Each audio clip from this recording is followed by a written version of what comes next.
Glória a Deus, Senhor digno. Manda mais forte que para ele. Ele é digno de toda a honra, ele é digno de toda a glória e de todo o louvor. Amém? Assente-se aí no seu lugar, em nome de Jesus Cristo. É uma honra, agradeço a Deus por mais uma oportunidade de estar aqui, agradeço a vida dos apóstolos. E agradeço a Deus por tudo que Ele tem feito e por tudo que Ele vai fazer na minha vida. E agradeço a Deus por aquilo que Ele já tem feito na tua vida e aquilo mais que Ele vai fazer. Por mais que ainda parece que não se realizou, mas creio que Ele vai fazer na tua vida. Que nem a apóstola falava aqui, não desista dos seus sonhos. Realmente não desista, mas persista sempre de acordo com a palavra de Deus. Não faça as coisas pelo seu modo de ver, pelo seu modo de pensar, modo de agir, mas o seu modo de agir esteja de acordo com a palavra de Deus. Eu agradeço a Deus por Ele ter me chamado para servir a Ele. Há torno de 12 anos atrás, Ele me chamou para começar a fazer a obra dEle, e glória a Deus por isso. E é uma caminhada pequena, com certeza, mas eu já vi muitas coisas grandes Deus fazer. E eu digo para você, vale a pena, meu irmão. A palavra do Senhor diz que mais vale um dia na presença do Senhor do que 1000 dias em qualquer outro lugar. De repente você tem passado dias em outros lugares que não é na presença de Deus, lugares na presença de amigos que não estão te levando a lugar nenhum. Mas pare e pense se isso tem dado resultado para você. Qual o resultado? Tem sido positivo, tem sido negativo? Aquilo que te afasta de Deus, irmão, se afaste e se volte para Deus, e com certeza Ele vai fazer muito mais além daquilo que você pede ou que você pensa, porque assim diz a palavra de Deus. E glória a Deus por isso. Amém, igreja? Vamos então meditar na palavra de Deus. Abra sua Bíblia em Provérbios, capítulo 9. Provérbios, capítulo 9. Provérbios é o meio da Bíblia. Salmos, Provérbios. Você abre lá no Salmo, no meio da Bíblia, você já encontra Provérbios, é o livro seguinte. Provérbios 9, versículo 10. Diz o seguinte, no versículo 10. Acharam, igreja? Qualquer coisa você acompanha no telão. O temor do Senhor é o princípio da sabedoria, e a ciência do santo, a prudência. Então, igreja, o temor do Senhor, ele é o princípio da sabedoria. Ou seja, para nós sermos considerados sábios, ou para nós termos a base, o conhecimento, a sabedoria, nós temos que ter primeiramente o quê? O temor, que ele é o princípio. Ele é a base. E que temor é esse? O temor que nós temos que ter é o respeito, é o entendimento da palavra de Deus.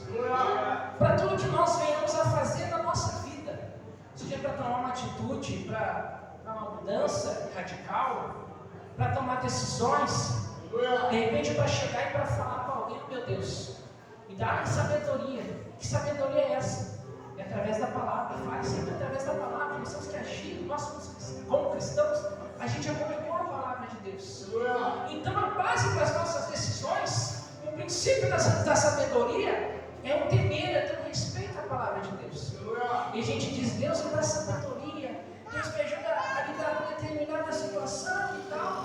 E Deus vai permitir situações para que venham na nossa vida. Mas para isso nós temos que usar o quê? Esse princípio da sabedoria, do conhecimento da palavra de Deus. Surgiu uma situação lá para você resolver. Puxa vida, o que a palavra diz a respeito disso? Será que eu vou estar agindo certo se eu for dessa maneira? Está não entendendo, igreja? O princípio da sabedoria é o entendimento da palavra de Deus. Um juiz, alguém vai julgar alguma causa no ramo terreno, no secular, qual é a base dele? É a legislação. É a Constituição, é o direito penal, é qualquer tipo de direito. E a nossa base, igreja, tem que ser a palavra de Deus. Amém, igreja?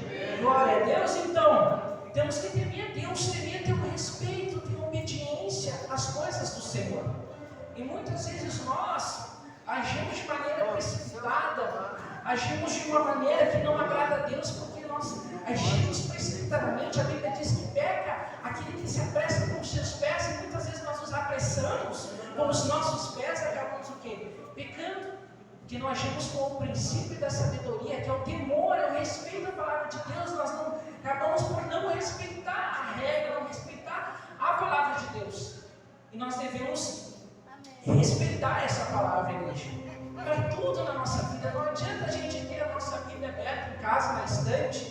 Salmo 91, com o Salmo 23, porque a Bíblia parada, aberta na sua casa, na estante, ela é como um livro qualquer, mas a palavra tem que ser usada, tem que ser determinada, a palavra foi feita para ser vivida. A palavra não foi feita para estar botando um quadrinho lá, deixar bonitinho. Tem gente que tem 4, Salmo 91, que legal aquele salmo, fulano. Deixa eu proteger minha casa. Não protege nada se tu não viver aquilo que está escrito. Se não determinar, glória a Deus por isso. Então, para nós sermos sábios, vamos viver a palavra, vamos respeitar a palavra, é o princípio da palavra, o princípio da sabedoria. Então, qual é o primeiro passo para eu ser sábio? É temer o Senhor, é o princípio, é a primeira coisa. Então, vamos temer o Senhor, vamos ter respeito pelas coisas de Deus, porque estar na casa de Deus, meus irmãos, é muito bom. Mas nós não podemos levar as coisas na brincadeira. Desculpa a expressão, mas muitas vezes na palhaçada. Não é frescura estar na casa de Deus, não é frescura a gente louvar aqui em cima. Aqui em cima não é competição de quem é melhor. Aqui não é competição do apóstolo contra o pastor. Aqui a palavra de Deus tem que ser levada a sério. E as coisas são sérias, e glória a Deus por isso. Então, meus irmãos, levar as coisas sérias, temer a palavra de Deus. Temer a palavra de Deus. Agora, eu quero ler com você Efésios, lá no Novo Testamento. Efésios capítulo 5. Mateus, Marcos, Lucas, João, Atos, Romanos, Coríntios, Gálatas, Efésios. Onde é que estava tu, Senhor? Aleluia. Me deixou no final? Glória a Deus. Se sou revoltado, meu Deus. Efésios capítulo 5.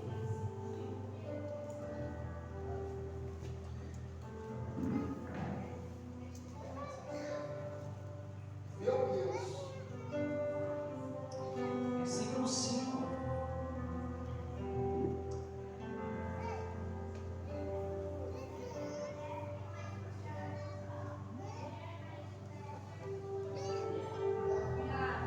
Glória a Deus por isso.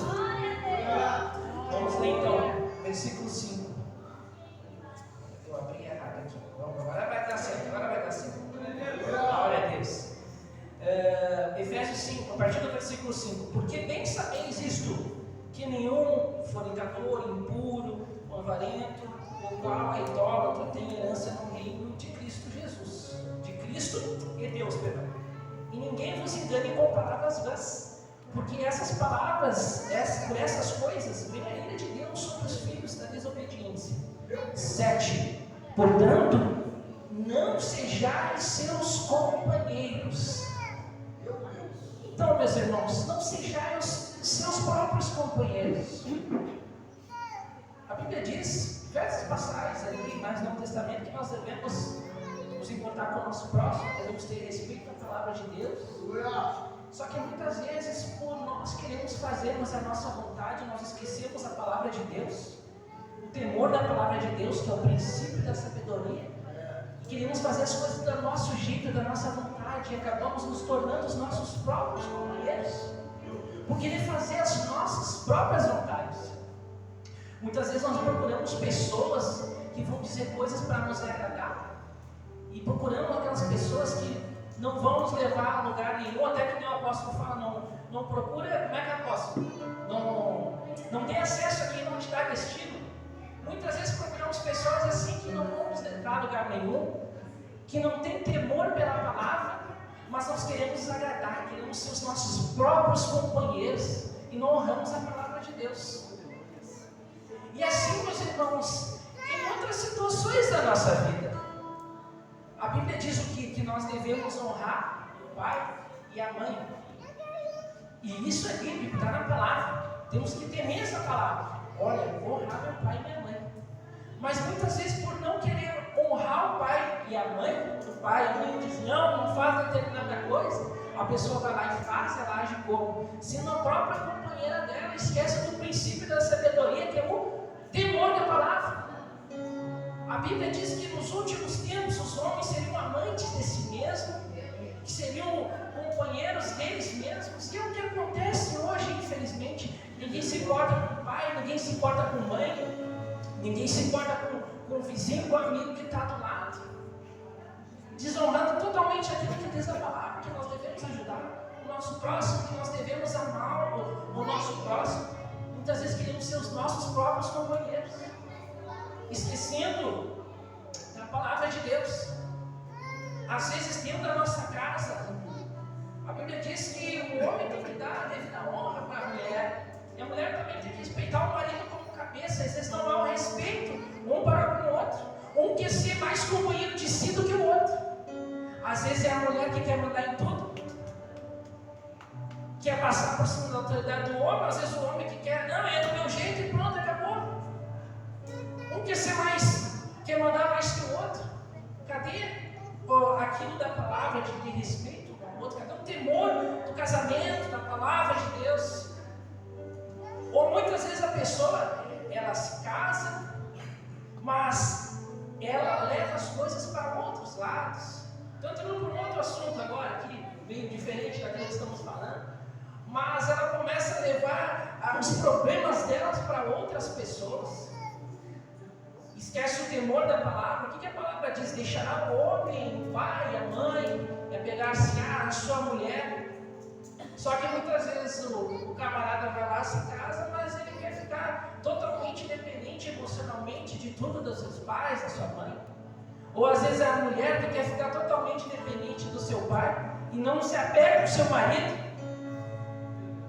Tem que sair, irmãos, do cordão umbilical, como se diz. E tem coisas que tu tem que resolver com o teu marido e vocês dois com Deus.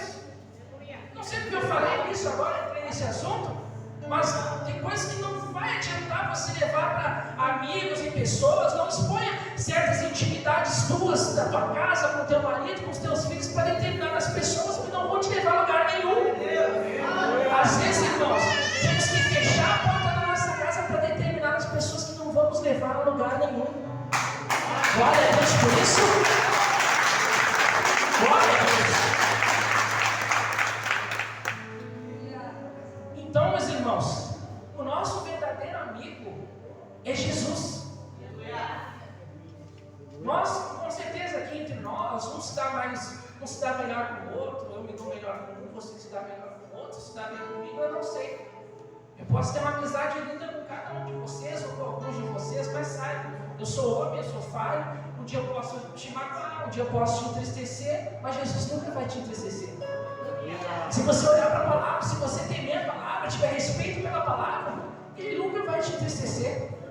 Se você fizer o bem, vai ter recompensa na tua vida, né? Assim como Caim e Abel deu o melhor. E o Caim, ele não agradou a Deus da oferta dele. E Deus diz, olha, Caim, se tu fizer, não é bem nessas palavras, mas se tu fizer aquilo que é certo, não vai ter recompensa para ti. Se eu, vocês e nós não obedecemos a palavra, não vai ter nenhuma recompensa, não vai ter nada. Você de repente está há 5, 10, 15, 20 anos na igreja e não mudou nada na tua vida. Por quê? De repente. Será que você tem temido, você tem colocado o temor do Senhor, nos princípios da sabedoria nas suas decisões? O teu casamento tem estado diante daquilo que a palavra de Deus diz? Você legalizou seu casamento, você ajustou a sua vida, você continua mentindo, continua pecando? Irmãos, errar na caminhada, todos nós erramos, eu erro ainda e já errei muito. E provavelmente vou errar amanhã, depois de amanhã, mas nós temos que nos aperfeiçoar em Cristo para procurar não errar mais. Temer a palavra, ter o respeito pela palavra de Deus. Agora eu quero ler mais um versículo com você aqui, que é Mateus. Você volta um pouco para trás, Mateus é o primeiro livro do Novo Testamento. Mateus 10.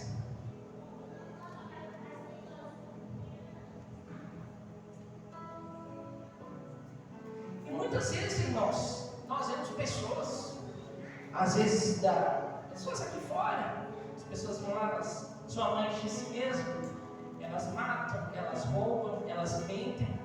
Ou quem era para cuidar, um exemplo, de um país, das autoridades, elas vão lá, não dá nada. Eu minto, mas não dá nada. Eu não tenho medo da polícia, eu não tenho medo da autoridade. Aí sim o medo aqui vai mudar nesse contexto que eu vou te falar. Você pode não ter medo de ser enquadrado pela polícia por algo errado que tu fez.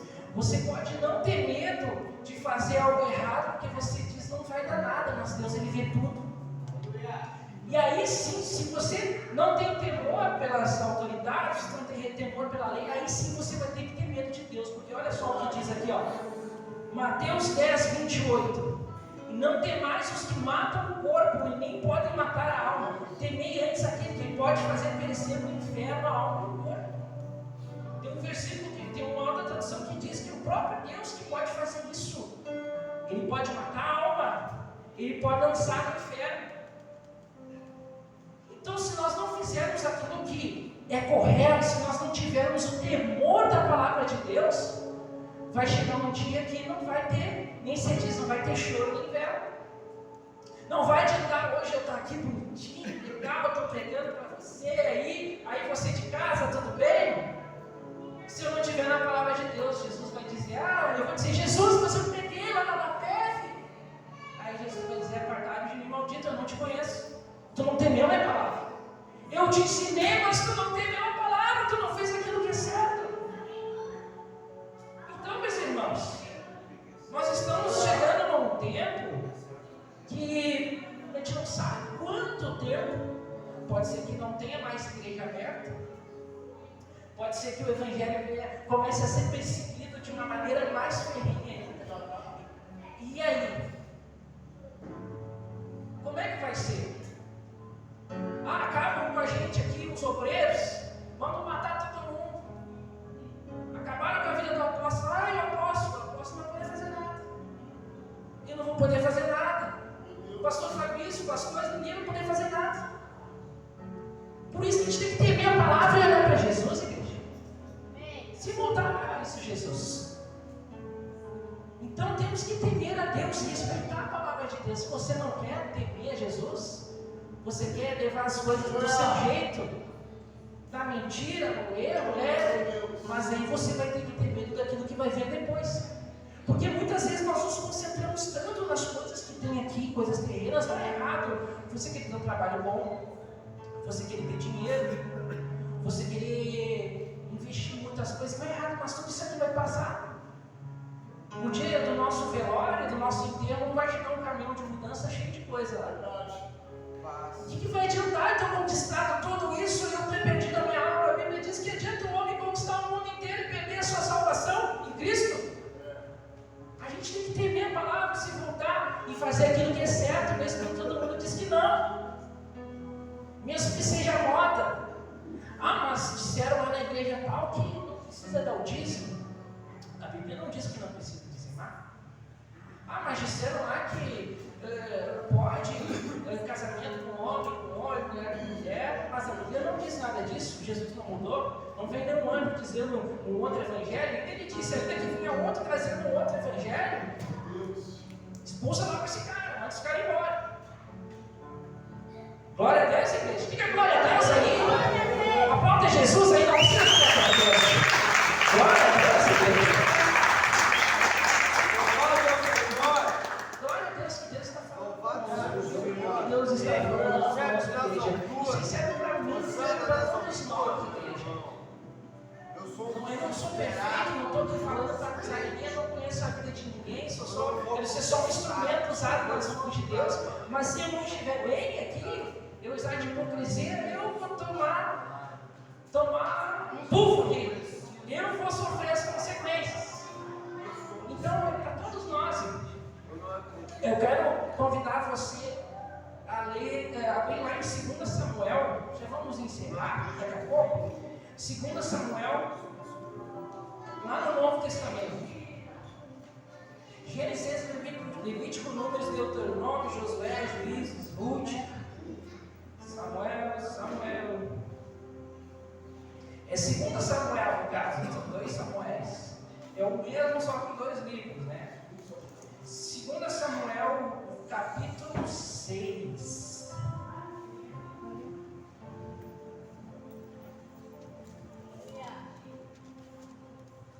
Aqui vai falar uma história aqui que Davi ia subir o trono, aqui ia assentar ao trono, reinar em Israel.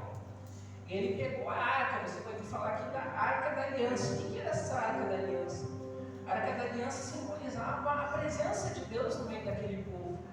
E Davi estava disposto a levar essa arca até Jerusalém, que Jerusalém seria a capital do império, do reino, perdão. E ele estava disposto a levar essa arca, que essa arca já estava há muito tempo em outro lugar lá parado. Ele disse: então vamos levar essa arca, vamos levar lá, vamos trazer alegria para o povo, vamos levar a presença de Deus para a capital, que é Jerusalém. Vamos dar uma lida aqui. Versículo 1: e tornou Davi a juntar todos os escolhidos de Israel, em número de 30.000. E levantou-se Davi e partiu com todo o povo que tinha consigo a Baalá de Judá, e levaram dali para cima a arca de Deus, sobre a qual se invoca o nome do Senhor dos exércitos, que se assenta entre os querubins. 3. E puseram a arca de Deus em um carro novo. Olha só, essa aqui é informação importante. Colocaram um carro novo e levaram da casa de Abinadab, onde estava essa arca, que está em Gebá, e Uzá e Aiô. Os caras estavam levando a arca. Filhos de Abinadab, eles guiavam o carro. 4. E levando da casa de Abinadab, que está em Gebá, com a arca de Deus, Aiô, e adiante da arca.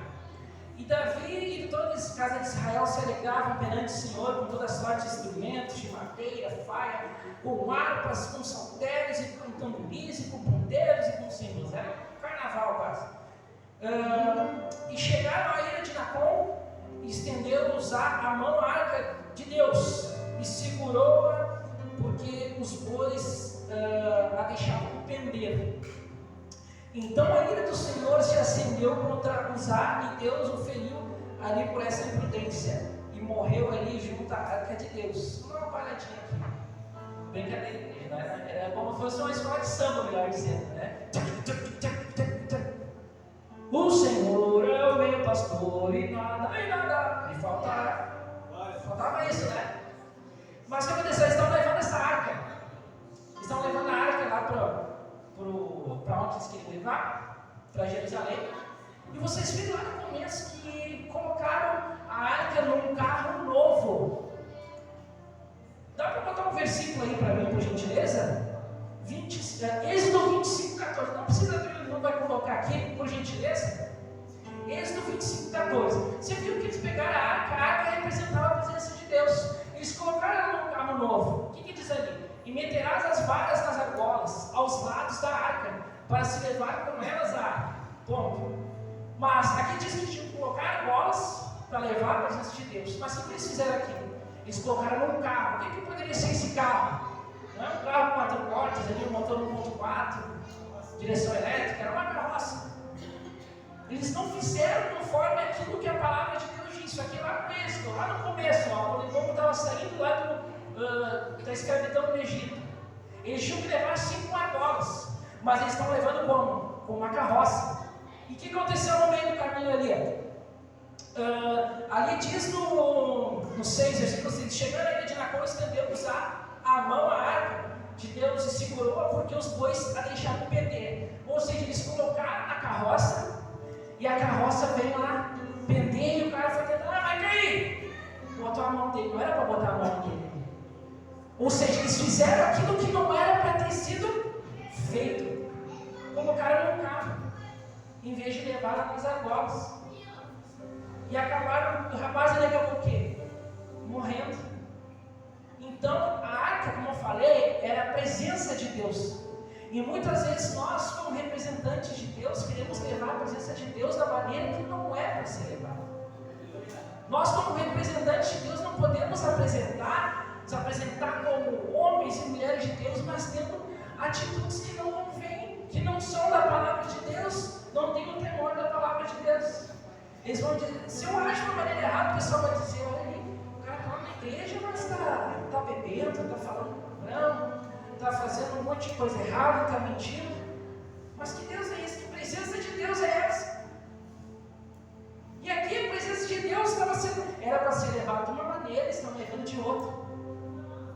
Ou às vezes, irmãos, você vai ver doutrinas que eu falei, não precisa mais dar o dízimo, não precisa fazer isso, não precisa fazer aquele outro.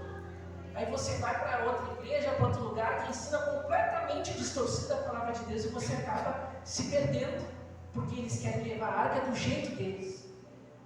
E nós temos que levar a arca como? A presença de Deus como? Da forma que Deus quer, da forma que Deus ensina. Não é da forma que o homem ensina, não é da forma que eu ensino, mas é da forma que a palavra diz que tem que ser levada a arca. E glória a Deus por isso. Então ali diz que a ira de Deus se acendeu e o rapaz acabou morrendo.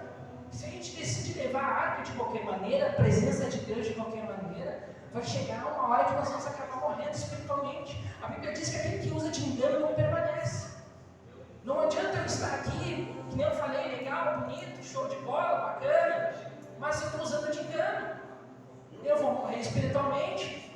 Eu posso até mesmo ser recolhido por Deus se eu abusar dessa misericórdia de Deus. Por isso que nós temos que temer a palavra de Deus e levar a presença de Deus com temor, com respeito. Então, mais à frente aqui, nós vamos quase terminando. Aqui no 9 diz aqui, ó, versículo 9: E temeu Davi naquele dia, e disse: Como virá a minha arca do Senhor? Não quis Davi retirar para si a arca do Senhor para a cidade de Davi, mas Davi fez levar a casa de Obed-edom, o geteu, e ficou a arca do Senhor em casa de Obed-edom, o geteu, 3 meses, e abençoou o Senhor a Obed-edom e a toda a sua casa.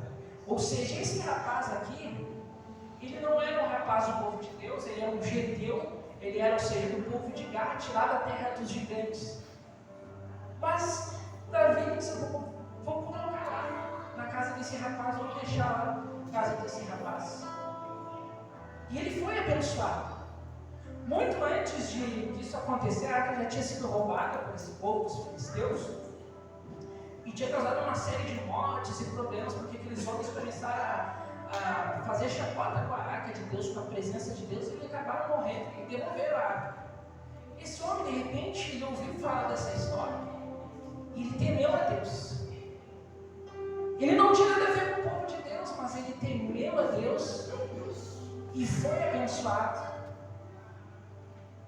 Então, meus irmãos, nós devemos temer a Deus. E tem tanta gente aí fora que às vezes não está dentro de uma igreja aqui e parece que teme mais a Deus do que aqueles que estão aqui dentro. A Bíblia diz que os filhos das trevas são mais ágeis do que os filhos da luz. Às vezes nós temos uma dificuldade, um peso, uma coisa em orar, em jejuar. E muitas vezes, quando a gente se desloca nas ruas, nas esquinas, tem gente que fica a noite toda dançando, colocando um monte de coisa nas esquinas, para conseguir algo aos olhos deles. Então, meus irmãos, esse rapaz foi abençoado porque ele temeu a Deus. E a vida dele ali teve uma reviravolta. A casa dele toda foi abençoada porque ele temeu a Deus. Ele recebeu a arca e não ficou brincando com a presença de Deus na casa dele.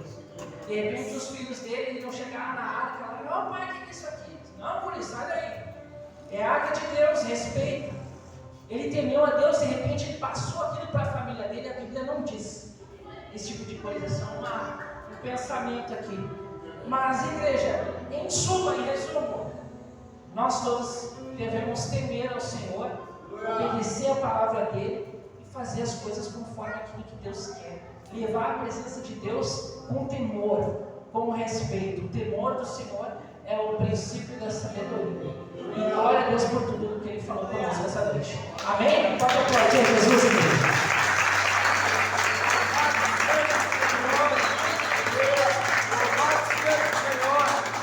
Glória a Deus. Que bênção, né? Mas como é que é Jesus? Que palavra abençoada, que palavra abençoada. Que palavra de Deus, né? A gente sabe que o Senhor está na casa, sabe quando Deus está operando, né? Palavra abençoada, Jonas. Palavra abençoada. Engraçado que esse jovem toca nesta arca, esse homem toca na arca, naquele mesmo momento, né? Deus combina ele, né? Ele vem a morrer. E isso traz um temor ali para o rei, traz um temor para todos que estão ali. Porque além de ter levado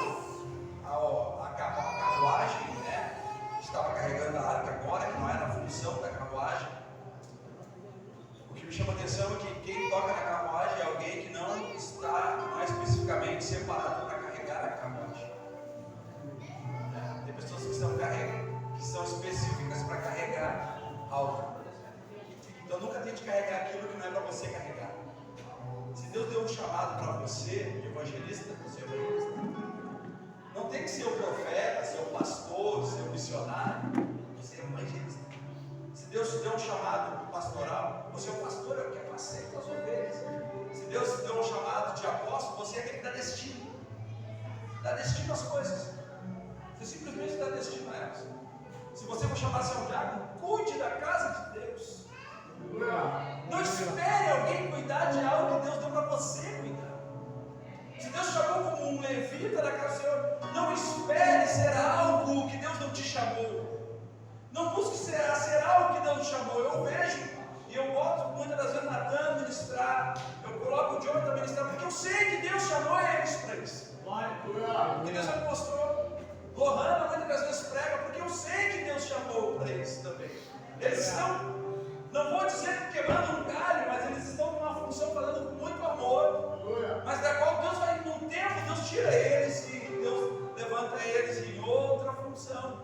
Assim, meu Senhor, mas isso tem que ser em Deus, não pode ser na vontade do homem.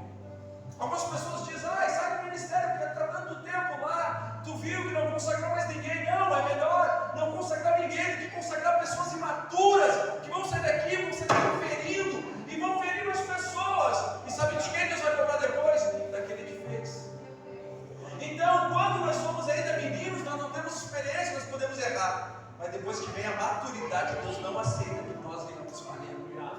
Enquanto eu sou menino, eu penso como menino, ajo como menino e ando como menino. Mas depois que sou moço, ou seja, espiritualmente falando, depois que sou homem, eu não posso mais agir como menino. Então, se Deus te dá um chamado, faça. Se Deus te dá um chamado para ser alguém, uma coluna do ministério, alguém que fique sentado dando glória a Deus, aleluia, Deus te convocou para algo. Deus te convocou para algo celestial, algo espiritual.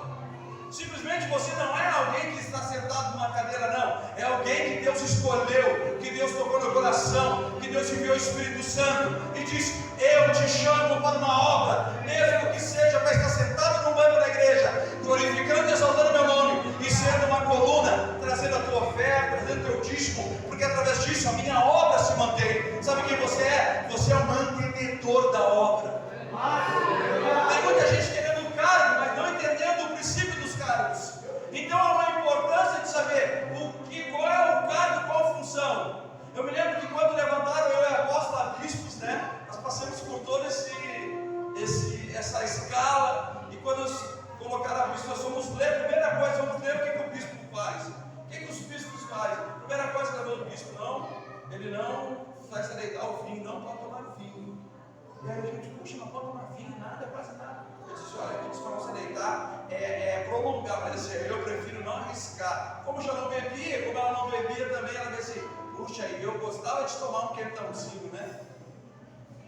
E aí não pode. Então tem coisas que não podem, sabe? Não espere, gente, linda essa mensagem, Jonathan. Não espere alguém fazer aquilo que Deus chamou você para fazer. Não espere, sabe por quê? Porque você pode matar os sonhos e o projeto de alguém que foi fazer algo no teu lugar, sabe? Porque você não fazia. E Deus pode te cobrar. Davi, ele não leva a arca para um lugar ou para o reinado, porque fica na casa de alguém, agora, muito improvável, que era o Obed-Edom. Ele disse: ei, deixa a arca na minha casa, deixa que eu carrego ela, deixa que eu levo ela, porque lá na minha casa, pior do que está, não vai ficar. Era isso que o Senhor queria mostrar. Pior do que está na minha casa, não vai ficar mais. Desculpa, Jonathan, mas por isso Deus está revelando algo. Sabe, não tem pessoas que precisam levar algo para casa só quando alguém não quer carregar. Tem pessoas que precisam fazer, é só quando alguém não quer fazer mesmo. Sabe, porque Deus tira daquele que Deus dá e dá para aquele que quer fazer. Sabia disso?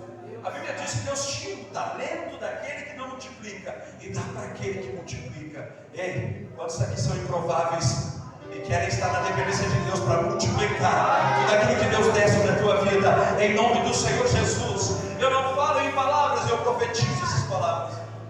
Eu quero convidar você a entrar em oração neste momento. Eu eu quero pedir para que você faça a tua oração e coloque diante de Deus: Deus, para quem eu estou chamado? Senhor, será que eu não estou avançando? Será que eu estou andando no tempo certo? Será que eu estou entendendo todo o propósito que o Senhor tem comigo? Oh, Senhor, Deus Pai, passamos por tantas coisas, passamos por tantas coisas na caminhada, e muitas das vezes as adversidades, elas tentam nos desfocar, nos tirar do caminho.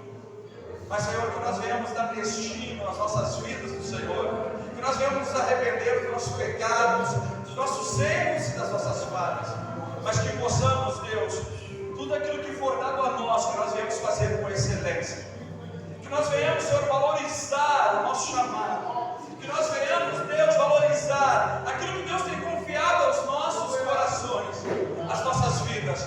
Pai, que multiplique toda a sorte de bênçãos sobre a vida dos meus irmãos, guarda cada um deles na ida para os seus lares. Senhor, liberta todos aqueles que precisam ser libertos daquilo que não agrada ou não provém do Senhor. Mas em nome de Jesus, que a tua presença seja com a vida de cada um dos meus irmãos, e que eles venham ter uma continuidade desta semana, um bom feriado, um bom final de semana, até domingo, para que o teu nome seja glorificado e exaltado, em nome de Jesus. E você diz amém.